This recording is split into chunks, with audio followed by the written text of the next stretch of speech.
Good evening mga kapuso!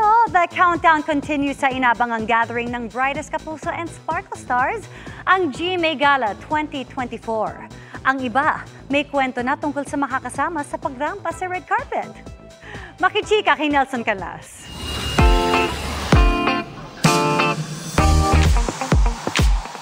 Chill at very intimate ang pre-gala party ng Sparkle kagabi. Paraan daw ito para mas mapagtibay pa ang closeness ng mga kapuso at Sparkle stars. Ang event, pinangunahan ni GMA Senior Vice President Attorney Annette Gozon Valdez. Alam mo Nelson, kasi sobrang daming excited talaga na artists natin sa Sparkle and syempre pati yung organizers were very excited. So parang this is like a more intimate gathering to talk about all our preparations, you know, yung what to expect, ano yung mga gusto nilang mangyari sa gala. So it's just like sort of a pre-bonding experience.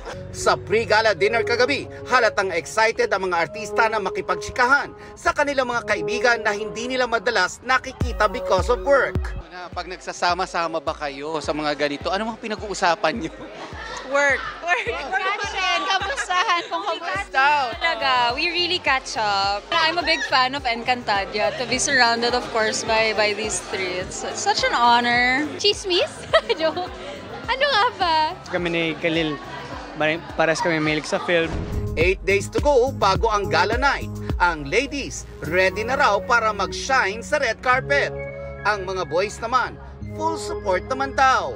Sabi ko, kung ano yung gusto niya for her, kung ano yung makakapag-shine para sa kanya, susunod na lang ako dun. It's a great night to look beautiful with one another, to really dress up. Sa akin naman, simple lang. Bodyguard lang ako, bodyguard. Tsaka nagabuhat ng damit pag nadudumihan. Pero ang ilang kapuso women, solo flight daw muna sa red carpet. Next time na yon, pag may time na tayo for that. By choice, tsaka ang sarap din ng feeling, syempre. Feeling ko parang hindi mo naman kailangan ng partner. Si Kailin Alcantara, date kaya si Kobe Paras na nababalita recently na dinedate niya? Who's gonna be my date? Me, myself, and I. It's my first time walking alone. I cannot wait. It's such a big thing for me. Nelson Canlas, updated sa Showbiz Happenings.